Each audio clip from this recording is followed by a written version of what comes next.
Kamu pernah nggak ngerasa begini, gaji udah naik, bonus udah cair, tapi tetap aja uangnya entah kemana.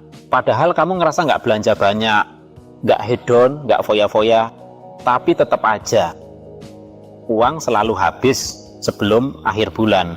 Kadang malah harus pinjam, tarik tabungan, atau pakai pay later buat nutup kebutuhan. Kenapa bisa gitu? Hari ini kita bongkar semua jawabannya, dan kamu mungkin bakal sadar bahwa selama ini kamu sedang hidup di jebakan finansial yang terlihat normal. Kebanyakan orang saat pendapatan naik bukan menambah tabungan, tapi justru meningkatkan gaya hidup. Dulu minum kopi sachet, sekarang langganan coffee shop. Dulu naik motor, sekarang nyicil mobil. Dulu makan di rumah, sekarang buka aplikasi ojek online tiap hari. Gaji naik itu bagus, tapi kalau gaya naik lebih cepat dari kemampuan, maka kamu nggak pernah merasa cukup. Dan uangmu akan selalu lari ngejar hal yang nggak penting. Kita sering bilang, cuma 10.000, cuma segini doang. Tapi kita nggak sadar, ucapan itu keluar 10 kali sehari, dan jumlahnya jadi ratusan ribu sebulan. Kebocoran kecil ini nggak pernah kerasa, tapi justru yang paling sering bikin dompet bolong. Ini disebut dengan invisible expenses. Kecil, tapi konsisten. Remeh, tapi mematikan cash flow.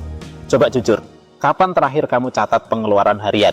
Tanpa budgeting, tanpa catatan, kita nggak sadar uang lari kemana aja. Kita belanja sesuai mood, bukan sesuai rencana.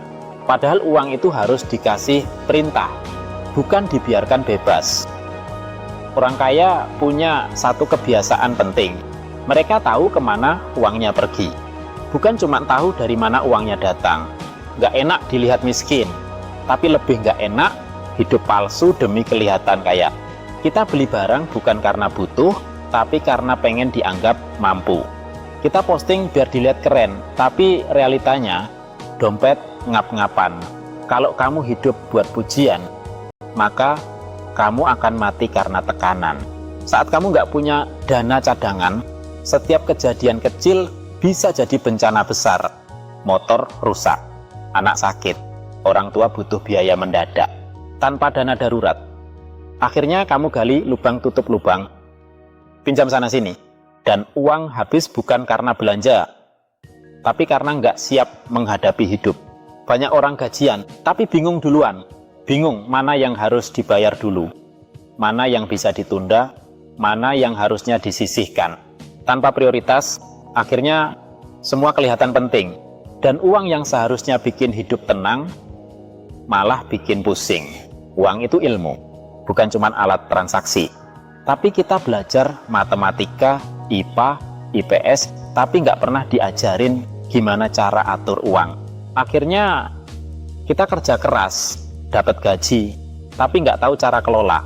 Uang habis, bukan karena penghasilan kecil, tapi karena ilmunya nol. Kalau kamu nggak punya tujuan keuangan, kamu akan kerja selamanya tanpa arah. Kamu akan terus kerja buat uang, tapi uang nggak pernah kerja buat kamu. Punya tujuan keuangan sama dengan tahu kapan harus berhenti, tahu kapan harus investasi, tahu kapan harus bilang cukup. Tanpa itu, kamu kayak orang nyetir mobil tapi nggak tahu mau kemana. Cuma muter-muter sampai bensin habis, uang selalu habis. Bukan karena nasib, tapi karena cara kita memperlakukan uang itu sendiri. Mulai dari sekarang, punya catatan, jasa buat anggaran, sisihkan sebelum belanja, hentikan pengeluaran yang nggak penting, dan yang paling penting, belajar tentang uang.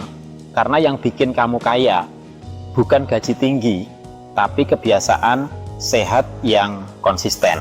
Follow channel Langkah Kaya, tulis di komentar, bagian mana yang paling nyentil kamu. Share video ini ke temanmu yang selalu ngerasa, uangnya kemana terus ya.